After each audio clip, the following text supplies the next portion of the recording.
Come with me as I make my famous Salisbury steak and roasted small potatoes with greens on the side and brown gravy. Lots of seasoning and lots of taste.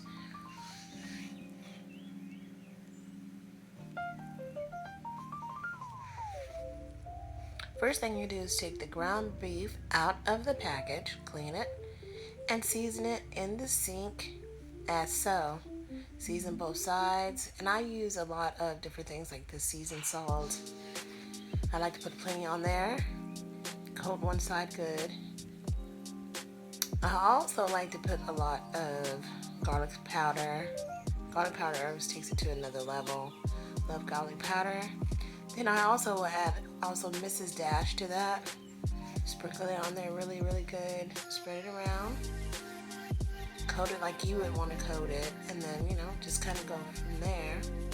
Put on some accent. Accent always brings out a little bit extra flavor for me too. Certain things I use it with, certain things I don't use it with, but in this particular meal I do. And I also like to use the Montreal steak seasoning because I am doing like a Salisbury steak, so it really brings the flavor up. So do that on one side, and then when you're done, flip it over and go to the next side. Both sides are done, finished. You put them on your tray. I set them on a tray. You can also do them in the skillet, but I put mine on the tray. Put them on the tray and get ready to place them in the oven. Now they're ready, and I'm placing them in the oven. Usually I like to place them in the oven on 350 and till they're ready. They usually are ready about 25 minutes. Yep, setting that from 350.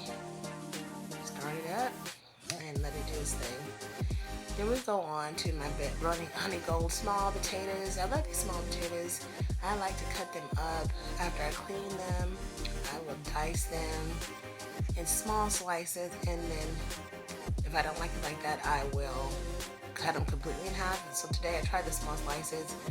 It didn't turn out like I wanted you to, so I just went ahead and eventually cut them in half, all of them. Now I have them placed in the pan, and I add in my extra virgin olive oil.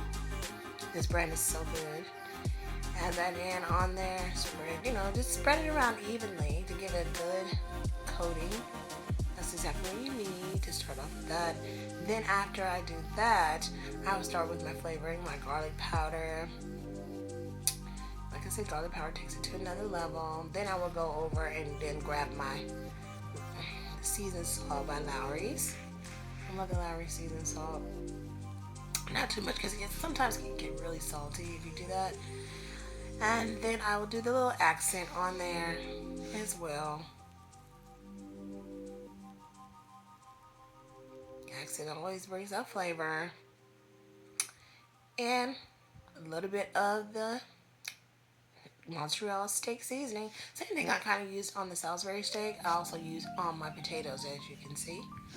So then after that, I will put in a little bit of parsley just to give it a little bit of color and a little bit of extra taste. I usually don't use that all the time, but particularly tonight I'm using the parsley, okay? So after that, I will go and turn my eye on medium heat for the potatoes.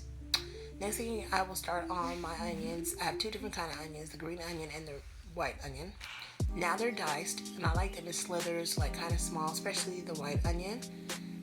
So what I'll do now, the potatoes have the water in them. I put a little bit of water after I kind of saute them with just the oil. I add water and then put a top on it and let them do their own thing. Let them steam their way through. Next thing is my seasoned collard greens by Glory, best ones ever. So I wanted you to just open those, and I add those to a pot. And once I add those to a pot, I usually will go in and put it on high heat for a little while, medium high heat, until it's almost nearly done.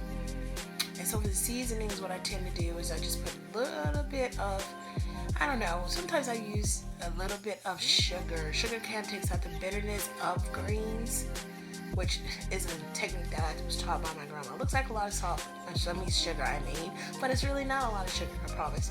Then I will go in with a Montreal seasoning, a Mrs. Dash steak sauce, not sauce, but steak seasoning. And I season it, a little bit up with that. And then I go in and, like I said, and I put a little bit of extra virgin olive oil and sprinkle it across the top of the greens as well to kind of give it a more baked taste. I love that when it happens. Then I'm going to saute my pan, an empty pan, with the extra virgin olive oil and add in my slithered onions I was talking about earlier. And I'm going to start to cook those on the stove, okay? I'll turn those on about 5 or 6 and I'll let them start doing their thing.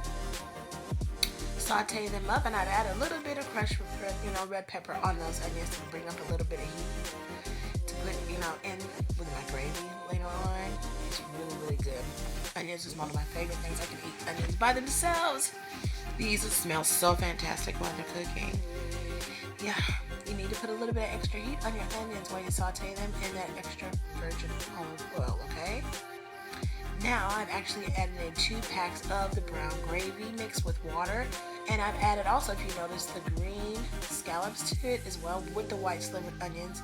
That's once you've already done your regular onions, you add in the slivers of the green onion, and you just kind of let it boil really slow because it starts to thicken on its own. Now the potatoes are done. They're looking pretty good. I added in bacon bits across the top. Not always, but in this dish I added some crumbled real bacon bits on top of my potatoes. It brings it to another level. If you don't like bacon, that's fine. You just do the regular potatoes, but I like the bacon on top of it. And also, I will put in some of the extra little green onions that I've kept on the side on top of the potatoes.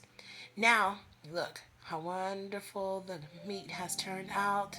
Yes, the ground beef has turned out wonderful, and we're going to start applying the gravy to it now. Okay. Now, this is the final product. Look at that. You can't beat that with a bat.